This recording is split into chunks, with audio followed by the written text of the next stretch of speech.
నిన్న కేటీఆర్ గారు అసెంబ్లీ సమావేశాల నేపథ్యంలో అసెంబ్లీ లాబీలో మీడియాతో ఇష్టాగోష్ఠిగా మాట్లాడడం జరిగింది.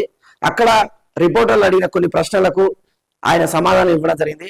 ప్రధానంగా ఆయన రేవంత్ రెడ్డి మన కొడంగల్లో చేసిన ఏవైతే వాక్యాలు ఉన్నాయో, కేటీఆర్ గారిని పేడుమూతోడు అనడం ఏదైతే ఉందో దాన్ని ఉద్దేశించి కేటీఆర్ గారు ఏం చెప్పారంటే, గడ్డాలు పెంచుకున్న వాళ్ళందరూ కూడా గబ్బర్ సింగులు కాలేరు, మీసాలు పెంచడం చాలా సులభం కానీ పాలన చేయడమే కష్టం.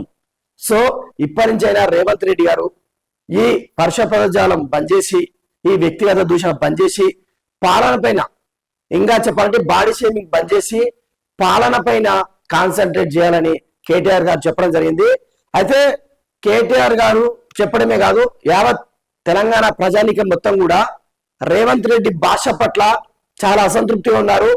ఆయన నోరు తెరిస్తే కనుగుడ్లు పీకి గోటులాట ఆడతా, అదేవిధంగా పేగులు తీసి మెడలో వేసుకుంటా, అదేవిధంగా పేడు మూతోడు, ఇంకొక విషయం లాగులోకి తొండలు పెడతా, ప్రతి సభలో లాగులో తొండలు పెడతా అని కేటీఆర్ గారిని, కేసీఆర్ గారిని, వాళ్ళని వీళ్ళను ఈ విధంగా మాట్లాడడం ఒక చిన్న పిల్లల నుంచి అనుకుంటే ముసలి తాత అవ్వల వరకు కూడా ఇది నచ్చట్లేదు. దానిని ఉద్దేశించి ఎవరైతే ఎంపీ డి అరవింద్ గారు ఒక కామెంట్ చేయడం జరిగింది.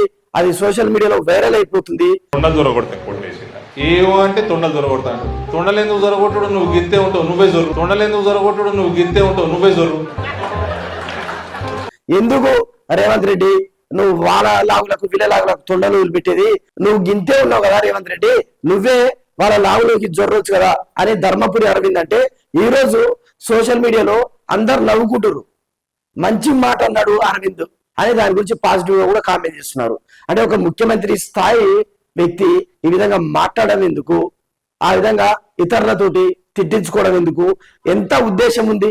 నువ్వే లావులకు జొర్రు అని అరవింద్ అన్నా అంటే దాని ఇంటర్నల్ గా వేరే వేరే డబల్ మీనింగ్లు ఉంటాయి. రేవంత్ రెడ్డి గారు దయచేసి ఇలాంటి వాక్యాలు మీరు ఎప్పుడు కూడా మాట్లాడొద్దని తెలంగాణ పౌరులుగా మా విజ్ఞప్తి కూడా.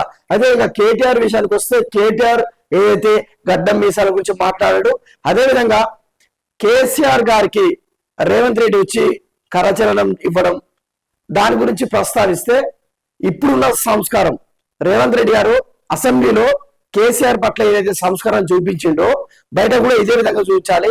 ఎందుకంటే కేసీఆర్ ఒక ఉద్యమ నాయకుడు, తెలంగాణ తెచ్చిన వ్యక్తి కాబట్టి తెలంగాణ మొత్తం కూడా ఆయన పట్ల రెస్పెక్ట్ ఉంటుంది.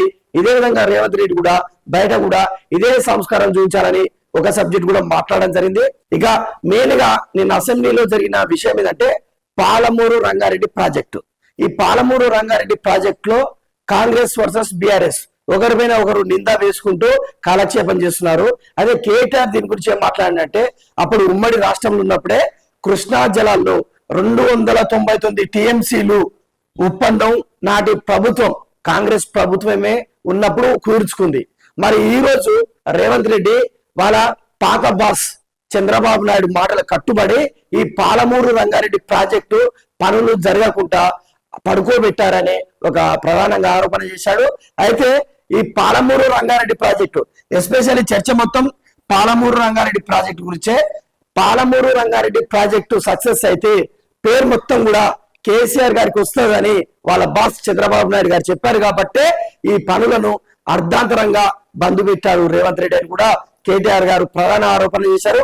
ఇది మాత్రమే కాదు, కాళేశ్వరంలో భాగమైన మేడిగడ్డ బ్యారేజ్ ని ఎవరు బాంబులు పెట్టి కూల్చేశారు, దానిపైన ఇంతవరకు కూడా రేవంత్ రెడ్డి ఎందుకు విచారణ చేయట్లేదు అంటే కాంగ్రెస్ లో జయించారు, కేసీఆర్ కు చెడ్డ పేరు తేవాలని అందులో కుట్ర అని కూడా కేటీఆర్ గారు ఆరోపణ చేశారు. అయితే ఇంకొక విషయం ఏంటంటే, కోమటిరెడ్డి గారు ఒక వ్యాఖ్య చేయడం జరిగింది ఇదే అసెంబ్లీ లాబీలో.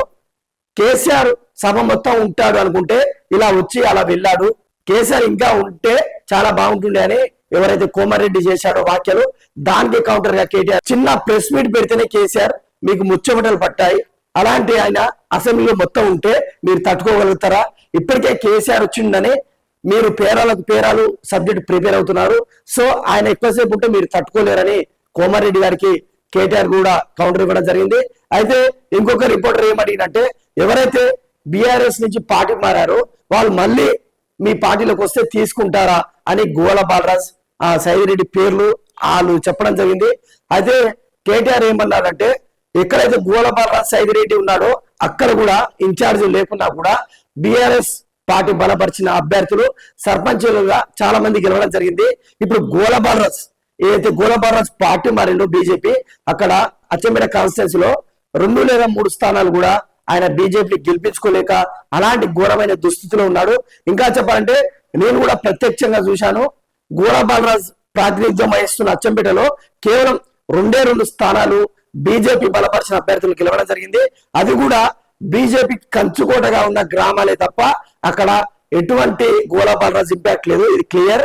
సో ఈ విధంగా మీడియా తోటి కేటీఆర్ ఇష్టాగోష్ఠిగా మాట్లాడడం జరిగింది. కేటీఆర్ కామెంట్స్ గురించి మీరేమనుకుంటారో ఒకసారి కామెంట్ కూడా చేయండి.